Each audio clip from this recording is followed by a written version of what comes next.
All right, Aftershocks TV, man, I love doing these kinds of episodes where we feature a burgeoning underground band, like my guest is from today. And if you haven't heard of them yet, you will right now. We've got from stoner groove metal upstarts to Red Mountain. We got vocalist Dave joining us here on Aftershocks. Dave, what's going on, man? How are you today, bro? I'm here, man. Kind of worn out from a show last night, but that's what we do. So Sure, loving it, man. man. Yeah, well, why don't you go ahead and talk about the show? What you said it was in Alabama, Huntsville. We were talking about this right before we came on here. It's a place we really love to play called Maggie Myers Irish Pub. It's Okay. kind of a small venue, but we love those intimate things so much. So it was a good show, man. The crowd was actually great. It was a punk slash metal show last night, so we had Okay. different kinds of music going on. Sure. Three bands. Oh wow, very cool. Okay, well, very good, man. Well, Dave, man, now since you guys, the Red Mountain, I mean, you guys are, I guess, with these days they consider a new band. I mean, you guys have been around for a little bit, but obviously, usually these days, if you haven't been around for like 10 years or more, everyone considers someone a new band, a quote unquote new band, right? And from Sure. the very little I was able to kind of learn about your guys' background, which is very very little. I know you guys it did say you guys formed at a friend's basement some years ago. I mean, sort of like Yeah. the way it used to be done. That's how a lot of bands used to form. Well, I'll let you go ahead and just give us, I guess, just a little bit of of the band's background in terms of how you guys formed. I mean, were you guys I obviously, would you guys know each other previous to this? Did you play in previous bands together? Just go ahead and talk about that a little bit. Yeah, so all four of us, man, we definitely go way back. Adam and I, the drummer, we used to play in a band together called Tyburn about 15 years ago. And then Cody and Goff, the guitarist and bassist, they had a band. They've actually had a couple of bands together, and they've grown up together. They're almost like brothers. Uh, Mhm. so, we were in the circuits together for a long time, and then all of us took a lot of time off of music. Adam even joined the Air Force and Okay. moved overseas to Germany for years. Goff and Cody were just kind of not doing things for a while, working jobs. I was doing the same thing. I had a band called Bush Hog Suicide back in the mid 2000s Okay. that used to do like southeastern regional type touring. Um, and I went for a long time too, not playing any music at all, man. And just so happened around 2015, I think it was, I had moved back to Corinth because I had moved away for a little bit to Salt Lake City. Okay. When I came back, we just crossed paths again, and Goff and Cody hit me up and were like, "Hey, we're looking for a singer. We're trying to start a band up." And they were actually jamming with a friend of mine who had a pretty cool little setup down in his basement at his house. Hmm. And they were like, "Hey, just come over and let's just see what happens," because we all knew each other and we had jammed, in previous bands and been to each other's shows. So we were familiar kind of with the styles of each other. And we went over, man, and that very first night, we jammed, of course, with a different drummer because it was at his house. But it was Cody and Goff and I. And that night we came up with bits and pieces of what became Cosmic Guns, one of Okay. our songs now. Hmm. And from there on, man, it was just, we just kept going. And we went through like, I think 5 or 6 different drummers total Mm. before Adam came back into the picture, and he actually was living in one of the Dakotas. I think it was South Dakota, I think. Okay. But he had moved back stateside, and he kept saying, we would stay in touch, of course, all the time. And he'd be like, "Man, I want to play music. I really miss it." And we were like, "Move back down here, move back to the South." And he did, and he joined the band, man. And that's when it really meshed. Like we did a lot of writing with some of the other drummers, but it just didn't happen Hmm. until we came together with him. So Okay. that's a very brief summary of, shoot, I guess it's been 7 years now. Wow. Okay. Yeah. Very cool, man. Yeah. Well, yeah. I mean, and you guys, like you said, you're in the South. You're based out of the Magnolia State there, Mississippi. Yeah.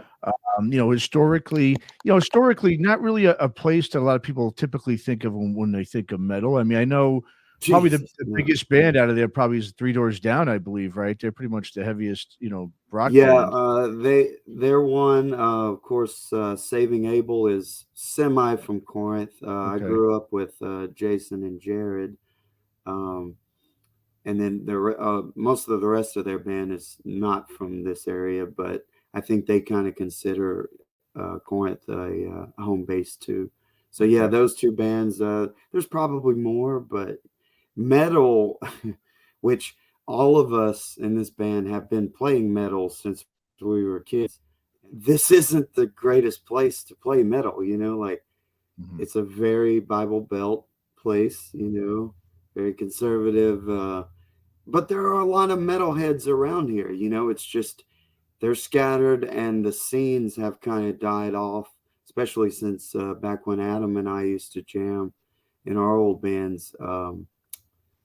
It's kind of died off, but we're plugging away, man. We're doing our thing, trying to keep it going. So Yeah. Very cool. Well, let's go ahead and let's dig our teeth here into this very impressive debut record you guys have put cool. out called Alpha. I mean, just the one thing that stands out to me on the record is just there's a bunch of really great hooks on this record. I mean, obviously, the song you mentioned before, "Cosmic Guns," has got that.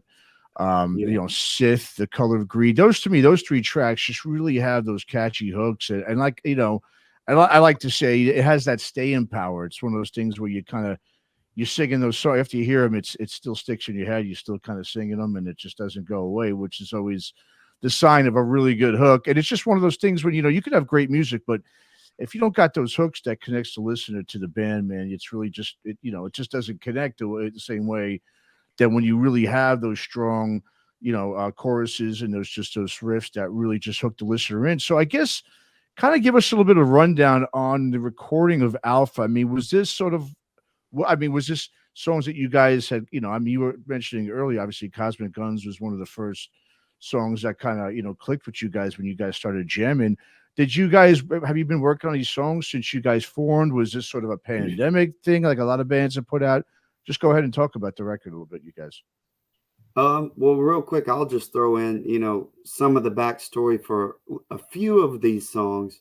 They were being put together pre-Adam, but as I mentioned earlier, they didn't really just click and hit until he's joined the band, and then I don't know, man, it was just like the glue that we needed. So there's that, man. And if Adam wants to speak some on the recording and all that, that'd be cool, man. Yeah, I mean, as far as how the song's gonna go, I mean, those guys did a lot of the groundwork, before I sort of linked up with them. And then when the album started coming together is really when we had just a whole good collection of songs, man. And like you're talking about hooks and this and that, and like really, I mean, at the end of the day, that's kind of just what it comes down to for us. It's just like writing stuff that's enjoyable, man. Like it's fun to play, it's fun to listen to. And then like it got to the point where we had all these songs and like, all right, it's time to take this to the studio. It's something we always wanted to do, but you gotta make sure it's right, make sure the place is right, the time is right, all those sorts of things. So, and it turned out to be a far exceeding our expectations, man. It was something else. Babs, man, over there, Babylon Sound, dude. Dude knows his shit, man. Definitely shout out to him as well. So yeah, Memphis, Tennessee is where we recorded it.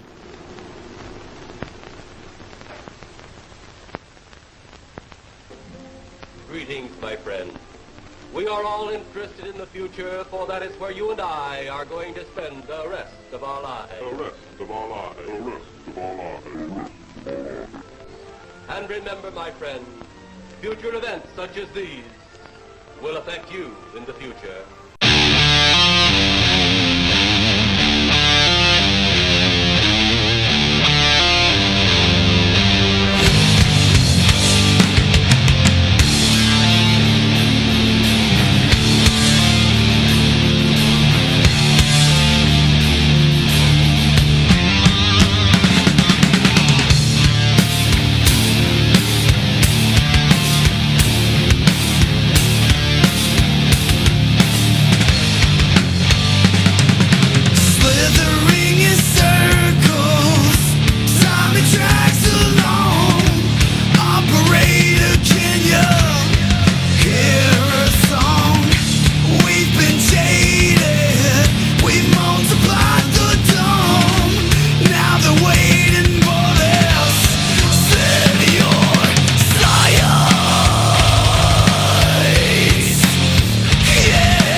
yeah, and let's talk about your guys' sound. You know, it's to me, it's just a real great blend of metal and hard rock. I mean, for the most part, obviously, it's got the mid tempo, it's got the crunchy riffs, and I guess like I said, if you're going to compare it to any sort of genres, it's got some stoner elements in there, some grunge, a lot of groove metal, obviously.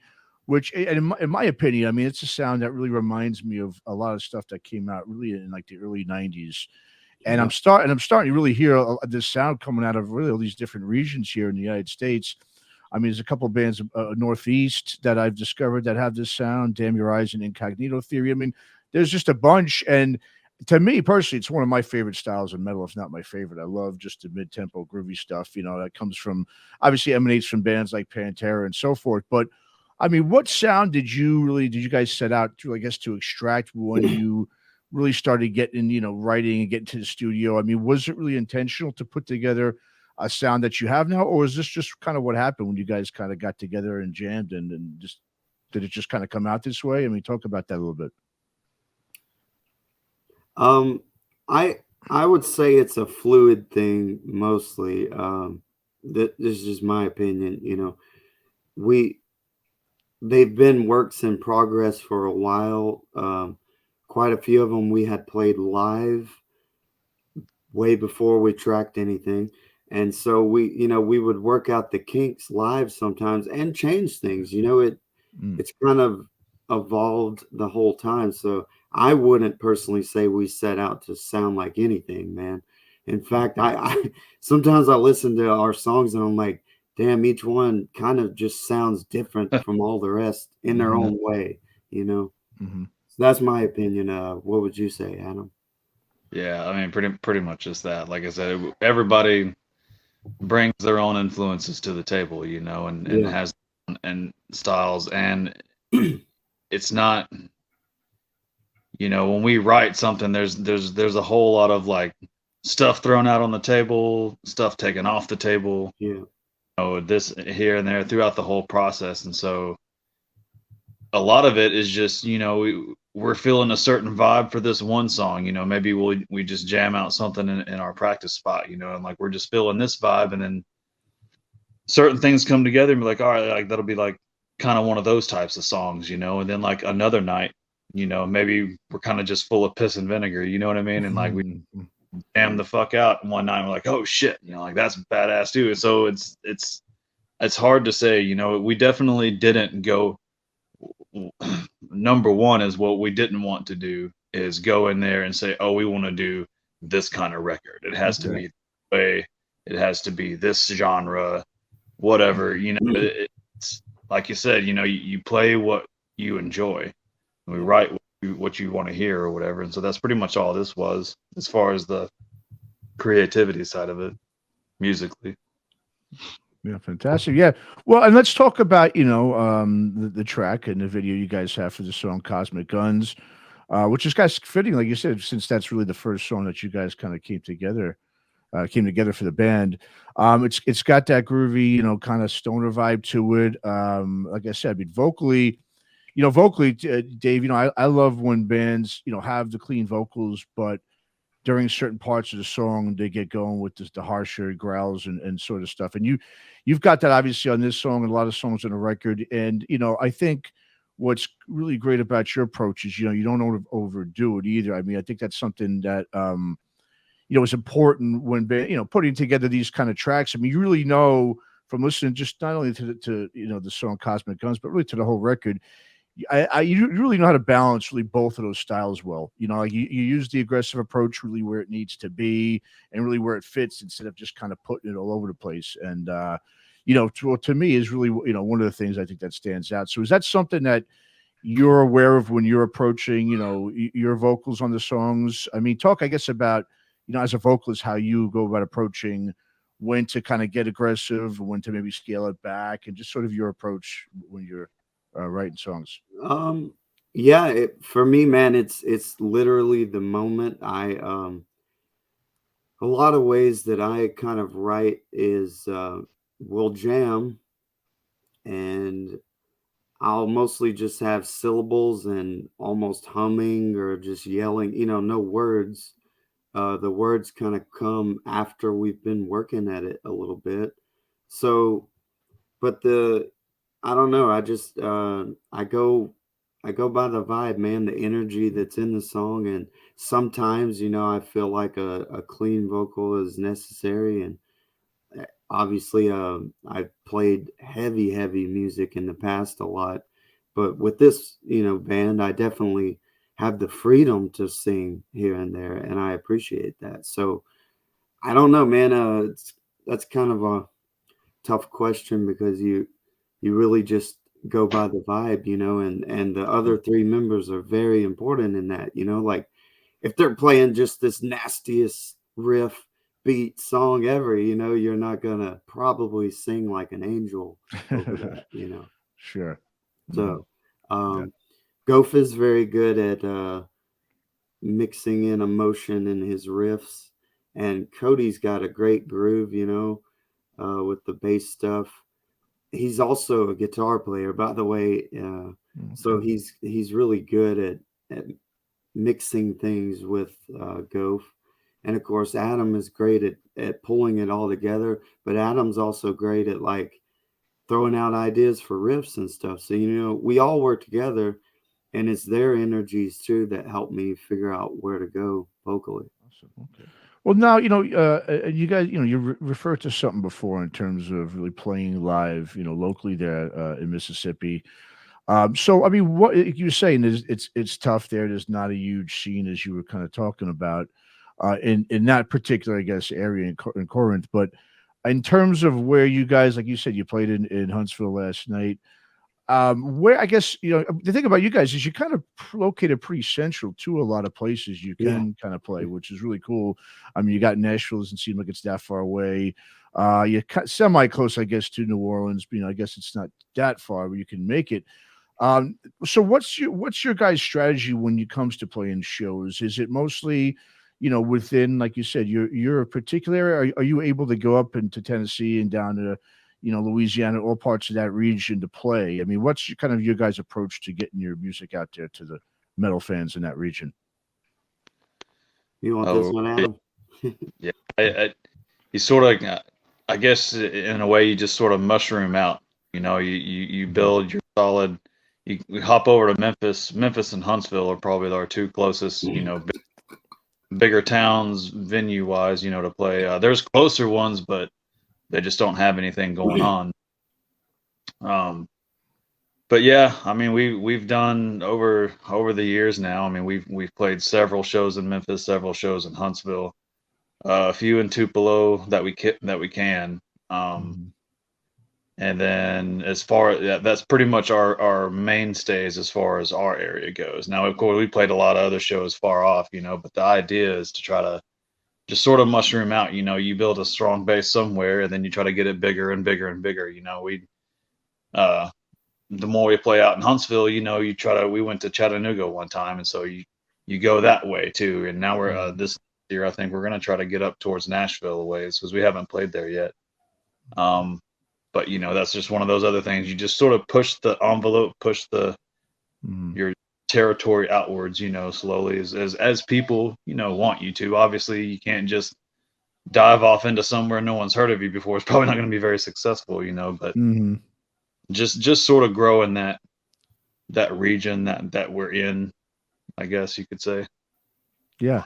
Well, no, and I think that's actually, it's kind of funny. You're right. I think sometimes a lot of bands these days try to, they just want to get into maybe a van or something and just go, to a different, coast or part of the country where no one knows them. But as you mentioned, if you haven't played it before, you're not going to get maybe the best turnout unless you're opening for a bigger band. And like I was saying, these days, I really think that's the way, it's got to go back to basics like that. Like you said, you slowly mushroom out. You do, the cities within, hour, 2 hours within your region, your location. And like you said, slowly but surely branch your way out. So I think that's, really the way to go and a great approach. And one of the places, sorry, go ahead. Yeah. No, I was just going to say that's true, man, especially with expensive as things are these days too. Like you kind of have to, go back to the roots, you know what I mean? And like start out that way. And a lot of bands, it seems there's this huge focus now to towards everything being digital and all that, and that's cool. But we also still have that philosophy of playing shows live, man. Like Yes, music is meant to be played live, you know, and 100%. that's you know, that's our bread and butter. You know, we can do studio stuff, we can do videos and like cool albums, you know, and shit like that. But man, live is our bread and butter. That's where it is, man. Yep. So yeah, no, I agree with you. I agree with you guys. You said you're right. I think because of the digital, you know, we've got this digital scene online for a lot of music. Some people, I think, just get, you know, or some bands get a little comfortable just pushing everything online. Like you said, they don't really focus on the live show aspect unless it's really within maybe their immediate local, you know, city, town, or whatever it is. And so, yeah, I agree with you. I think playing live, that's what it all comes down to. Because like you said, especially this music, metal, I mean, it's meant to be played live. Yeah. No doubt.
It's, Crank it Yeah. loud. Exactly. there's a billion people out there who can make a metal record today, you know, but can you go play that? Can Exactly. you bring that that real energy to someone face to face? Most of them, no. So that this is what we live for, man. The live stuff is where it's always at. Well, I'm glad to hear that there are still bands doing that instead Yeah, of, like you man. said, just being online bands, like you said, and putting records together in their bedroom. You know, Yeah, I mean, yeah. it's cool in its own way, you know. Yeah. We're glad you downloaded that app and did that, but you know, I want to see it, man. I want to experience it. Mhm. Yeah, absolutely. Well, in one place you guys did play recently, it was the Tennessee Metal Devastation Music Festival. I know I was able to listen to some of the other bands too that were on that show, and there's really, I mean, some really solid, just like your guys yourselves. I mean, really some really great underground bands Yeah. that are coming out of that region right there. So talk about that festival, how playing that was, and really how I guess an important event like that really was in terms of bringing together a bunch of underground metal bands from your area to sort of connect in one place. I mean, how cool and important was that for you guys? So I'll say this, man. Like growing up in this area, being in metal bands and stuff, going way back when. Like, first of all, something like that happening was like a dream come true, man. Like I could have never imagined. You know, a big ass.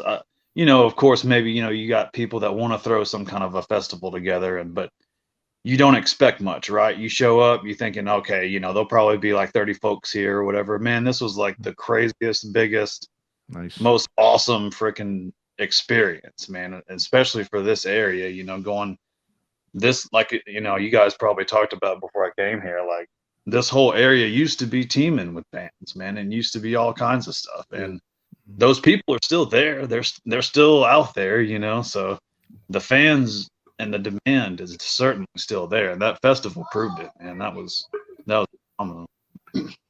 Yeah, no, I mean, and to me, that's really how scenes and movements start. I mean, like for instance, there out here on the West Coast in Las Vegas, there's a guy named John Gist who's doing really the same thing as Zach's doing, mostly for the stoner and doom scene. And like I said, that's really how you get to build scenes. I guess we were just kind of referring to before, having to start from that roots, that grassroots sort of movement where it starts locally, and it's all about the bands coming together and having festivals like the Tennessee Metal Devastation Festival, knowing that something like that, if that happens every year, that's just going to gin up even more excitement and really just give, I guess, more reason for metal fans to pick up instruments and start bands and create more of a scene. And so it really seems like that's what's kind of going on down there, which is really cool because, it's, I really just think that's how that stuff germinates and becomes, really an actual scene. And that's what we're missing these days is physical scenes, not like we were talking about, the virtual scenes only that we see. So, well, now for you guys now, are you guys now planning on putting out any more, I guess, videos or any pushing any more tracks off the record? Because there's one particular track on there, Sith, which I think is one of the songs that everyone needs to hear out there. It's another just catchy, groovy, great chorus. Anything you guys are planning on doing, or are you guys going to start now writing for the next record, or what's your guys' focus right now going forward? Well, I don't want to give away too much, but yeah, we do have some things planned, but we're trying to figure out the logistics of it. Okay. But we're also kind of taking these holiday times to write some new stuff. But we still have some plans to push some things from this record too, for sure. Adam, you want to add to that? Yeah. We still got a couple stones left unturned with this one. But at the same time, it's kind of weird, because like the world is sort of hearing these songs for the first time, and we've been hearing them for like 3 damn years, like. True. But we are moving forward, man, and like so we're gonna finish up a couple things with Alpha, get that done, but then hopefully, get back to Memphis or get back to where get some more new stuff out there, man. Maybe a single down the road, who knows, you know what I mean? Yeah. But we got a lot of cool stuff that we're working on for sure behind the scenes, just musically. Well, now when it comes to releasing, that's the thing too. Like, you just talk about singles, and that's the other thing. It's a lot of, in the past, obviously, you waited 2-3 years or so to release a new record, but nowadays it's like, because music's consumed so fast and sort of forgotten very fast. Once people listen to it, like you said, it's still new for a lot of fans out there, but you guys been chewing on this stuff for a few years, 3 years or so, like you said. But people, consume it, they like it, listen to it a bunch of times, okay, and they move on to the next thing because, obviously there's just such a flood of music, especially new music, that just comes all out at once. It's hard to really keep people concentrated on one particular band or album or so forth. So I guess it's probably beneficial to put out singles just so people don't forget that you're still active, and that's what a lot of bands are doing these days. So I guess it's something you guys are. That's one of those nasty symptoms of social media, man. And I forget who was talking about it recently. It was someone, a front man of a big name band. I forget who it was, but anyway, talking about how it seems like everything is more content based. Bands are having to focus more on like putting content out there and being visible on social media and doing these simple TikTok videos that have nothing to do with music or anything, they do that because they feel like they have to, right? Like you just said, like you have to have some sort of relevance. People's attention spans these days, it's certainly a weird change in landscape. Yeah. Yeah, no, it is. It's just a different time. And like you said, with the TikTok videos and everything, it becomes, like you said, more about content than the actual music. And but unfortunately, I know that is, I agree with that. That's one of the downfalls of the social media thing. I mean, it's good and bad, but that is one of the one of the cons for sure. We still believe in like physical music too, though, man. Like sort of, I don't want us to sound like a bunch of freaking like dinosaurs and shit, but like, like when there's still value in like holding something. Oh yeah.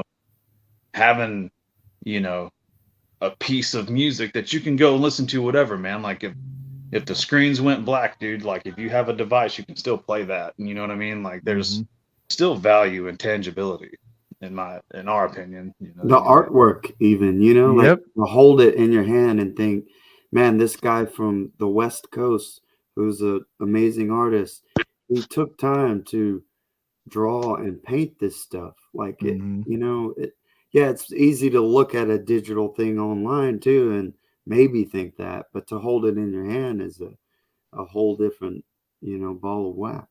Yeah, it's the whole listening experience of it. It's not just just put it on and hearing the digital. Like you said, there's nothing like holding a physical piece, whether it's a I can vinyl see it or in the background of your stuff. You got a lot right behind you. Absolutely. Yeah, I still collect, and and I still encourage people to buy.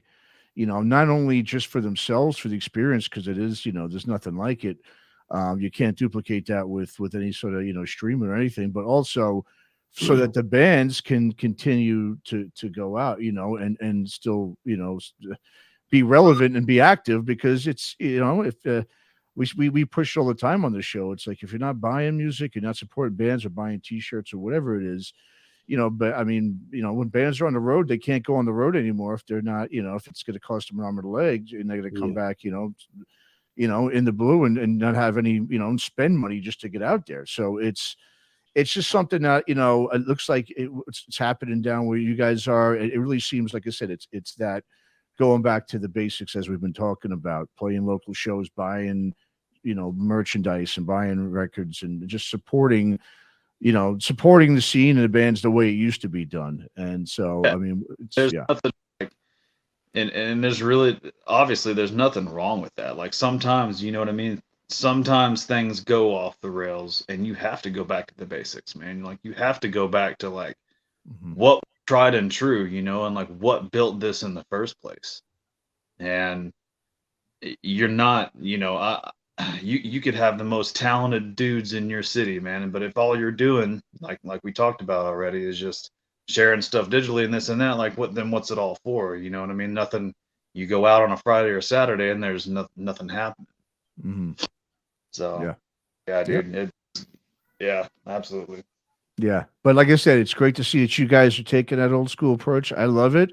I hope you guys just keep the pedal to the metal, because I'm definitely looking to hearing more music and from you guys in the future. And but in the meantime, for everybody out there, you can go ahead and check out Alpha, the debut LP from the Red Mountain. And guys, where should we send the viewers and listeners to keep up with the band and buy some music and merch and all that good stuff from you guys? Right now, man, you can go to our Facebook page, and we have a store on there. I think I have it now where it's easily accessible. And all of our stuff is on there, the CDs and the merch, rest of the merch. That's for sure one place you can go to buy this stuff. And then, of course, we're on pretty much every social media thing too, if streaming is your thing, but we encourage you to come to a show. Yeah, man, absolutely. Show. And hey, look, dude, like there are the silver linings of digital, such as yourself, man. This right here, the podcast. Hey, man, like this shit. Yeah, this man, shit we here. appreciate this. We really do. Absolutely, man. Yeah, no, like you said, it is great. I mean, I would have never have heard of you guys. Obviously, I'm out here West Coast, and you guys are in Mississippi. Well, I hope you do. I mean, you definitely need. I really hope you guys do, because I would love to check you guys out live. Like I said, the record's great. And once again, for everybody out there, the Red Mountain Alpha is the record. Go check it out. And Dave and Adam, thank you guys both for coming on, and good luck with everything. And keep us posted with what's going on in the future, especially that new some news I know you got coming out soon. So we'll go ahead and push that for you once you get that to us. Absolutely, man. Can't wait. Thanks a lot, man. We appreciate it. Alleviate the guilt and the sound. You still appreciate our feeling